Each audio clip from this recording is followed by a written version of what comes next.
Ay huway! Abay na naman kami guys. At kung bago ko pala ang po sa channel na ito, honey, abay di mag-follow ka na. Dili mo. At dahil nga po mansa rin namin ngayon mga kawin ni Ma'am Christina na nga po. Abay nanghiram na nga po ako ng motor kay Jan Patrick para kami merong service papunta doon sa aming pupuntahan. At mahirap naman maglakad ng napakainit. At nanggayak na nga po lahat ng aming mga kailangan mga kawin eh. Naglarga na nga po kami papunta sa dulong-dulong ng Pinaglapatan. Ay kumbaga sa tambayan kami magse-celebrate ng aming mansaran nga po. Pwede na nga po kami sa hanging bridge ng Pinaglapatan. Napakaganda naman. At kami nga pong magjowa mga kawin. Talaga pong gusto namin lagi nagse-celebrate ng aming mansari kahit po mansari lamang. Dahil baga para bagang treasure namin lahat ng mga sandaling aming pinagsasamahan. Aray ko. Ay, pero pag mansari nga lang po mga kahoy, kami lang pong dalawa ng magjowa ang nagse-celebrate. Pero pag anniversary mga kahoy, nag-aakit po kami ng mga barkada ni para kami nagtagay-tagay ng kahit papaano, kahit kaunti lamang na pagkain, honey. At makalipas nga po nga lang minutong biyahe mga kahoy, eh, sa wakas nga po, nakarating na kami sa dulong-dulo ng Pinaglapatan. Ay sakto pa nga po yung dating namin dito, naghihiba. Sabi di ibig sabihin hindi kami mabababad. Abay talagang pag nababad ka naman, ay nako naman, pag hindi namutlaan kung ano-ano sa iyo. Ay. At pwede na nga po kami mga kahoy at tatawid na nga po kami ng kauna-unahang ilog. Abay napakaganda pa nga ng tubig mga kahoy, napakalino. Para bang naalala ko napakasarap manisi dito lalo na kapag gabihan eh. Ay talaga naman ay maguhuli ka na napakasarap na isda. Ay uy. At nang makatawid po kami mga kahoy ng kauna-unahang ilogan eh. Abay mula po doon ay kitang-kita na po namin yung tambayan. Para bang nakikita ko mga kahoy na talaga yung bangko niya ay baklas-baklas na eh. Abay kulang na nga lang po yung malaglag yung bubong na yun. Ay grabe naman. At dahil paibas nga po mga kahoy ay nung patawid na po kami na medyo malalim na parte ng ilog. Abay talagang kitang-kita mga kahoy na napakalakas ng agos ay kung talagang pahinahinaang yung paa ay talagang aanudin ka na nga laang. Ay talaga naman. At kung first time po ninyo itong makita mga kahoy ay welcome po sa aming tambayan dito sa Pinaglapatan. Kung bagay sira-sira na siya mga kahoy pero mapapakinabangan pa naman po. Ang bawi na lang dito mga kahoy yung napakagandang tanawin na talaga ng mga ganda naman. Ay talaga naman. Uy! Gagawin na natin panggatong mga kahoy itong mga piyesa ng bangko natin ah. Mga sira-sira na din lang. Ay di panggatong na natin. Para mapakinabangan. Sira-sira na.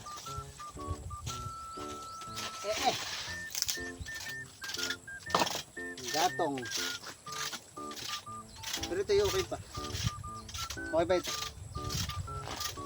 At ang nakakalungkot pa dito mga kahoy, bato na nga laan po ay napagtripan pa. By yung aming pinaglulutuan dito talaga dati ay iisa na yung natitirang bato. Ay paano ka makakapagluto ng ganyan isa yung paglalagay mo ng kawali. Ay kaya nga ako naghanap na lang mga kahoy dito ng bato na may nakalagay na timan eh. Ay talagang pag namali pa ng dampot mo ay duguan ka pa. Mati. At dahil wala na po ako makita ang isa pang bato mga kahoy na malaki. Aba isa na nga lang po yung ginamit ko, bali dalawa na lang. At kumbaga balansehin na lang natin yung kawali naming maliit. At pag hindi nagkaigi ay di magluto na lang tayo sa bahay.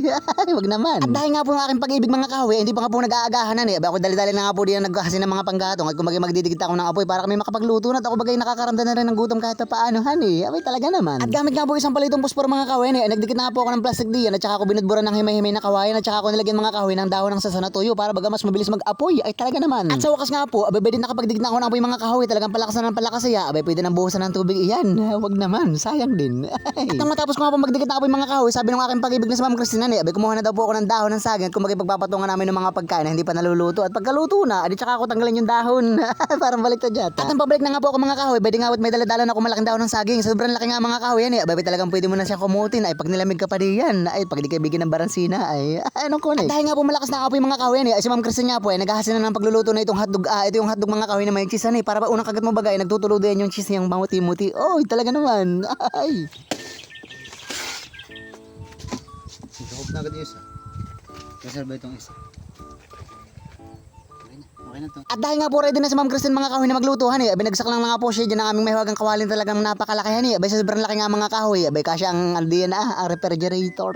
Ay bakit naman. At ito talaga mga kahoy ang talagang binabalik-balikan ko dito. Yung napakagandang tanawin na talaga namang hihipanan mo na lang talaga yung apoy na yan para makapagluto na ka at magutom na. Ay grabe naman. At sa mga hindi pa po nakakalam mga kahoy, sabi nga po ng matatanda, mas masarap daw po ang luto kapag niluto mo siya sa kahoy kumpara sa mga sisilin-silin. Abay hindi ko alam kung bakit mga kahoy, siguro dahil sa usukan eh. Ay baka kaya gana yun. At dahil nga po ang aming mahiwagang kawali mga kahoy nagbabaga na eh. Abay naglagay na nga po si Ma'am Christine ng isang pilis ng mantika at kumbaga magluluto na siya ng aming hotdog na talagang mga napakasarap naman yata. Ay talagang namumula-mula naman. Ay wey. At kung hindi lang po ninyo naalala mga kahoy yan po si Ma'am Christine. Abay talaga naman po napakasarap na magluluto lalo na po yung mga nilagang pancit canton, yung mga nakimi.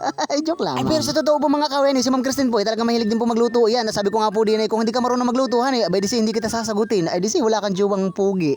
Ay ambong. At maya-maya nga lang po ng kaunti mga kahoy ayun pong aming hotdog na talaga namang naninilaw sa gawa ng cheese abay di nagpapakitong kayo na yung ating quality dyan. Ay, bakit naman kaya? Ay, nung kabataan ko pa mga kahoy, talagang naman yung hotdog na yan. Talagang paborito ko po yan. Pero ngayon mga kahoy, abay hindi ko na paborito siya. Merienda ko na lang siya. At ngayon ako may edad ng mga kahoy, ang gusto kong kainan talaga ngayon ay yung mga tilapiyang ganyan. Yung pirito, yung utak mo, honey. Ito yung gitna. Ito na yun. Ado. Matilamsak talaga yan. At sa wakas po mga kawen, abay ready na po ang aming mga pangulamin. Mayroong 1/4 na tosino, may isang guhit na tuyo, tunso yan at saka 1/4 na hotdog at saka isang bagakong kanin. Ay, grabe kadami naman ay. At isang napakagandang tanawin ng mga kawe by na naka-blue. Oh, sarap ng mga ngiti para maghagot tamis. Lasang fried chicken. At bago nga po kami kumain mga kawen, dahil nga po si Ma'am Christine ay mahilig mag-design, abay nag-design nga po muna siya diyan doon sa aming pagkain para nga daw po magandang tingnan, para bagang pagdi-design niya doon sa akin pusong binigyan niya ng kulay. Aray ko! Ay! Holy Spirit, bless us, O Lord, in this gift, gift that which we are about to receive from your bounty, through Christ our Lord. Amen. Sa Holy Spirit. Thank you po sa pagkain. Wow. At saluhan na po ninyo kami mga kahoy sa aming pagkain halo-halo. Merong kamatis, merong itlog na pula, may tuyo, may hotdog at saka merong tosino mga kahoy na talaga namang napakasarap ng pagkakaluto. Para bagang siya timplado na. At kung ko po yan mga kahoy, nakabot na sa parteng ito hani. Abay, ibig sabihin po kahit pa paano nag-enjoy ka po sa panonood, kaya nga po kayo mag-follow na, mag-comment ka na isa kung taga saan ka po hani, mag-react ka diyan at saka mag-share ka kung kaya mo pang magpipindot. Hali, hala na. Sige, thank you.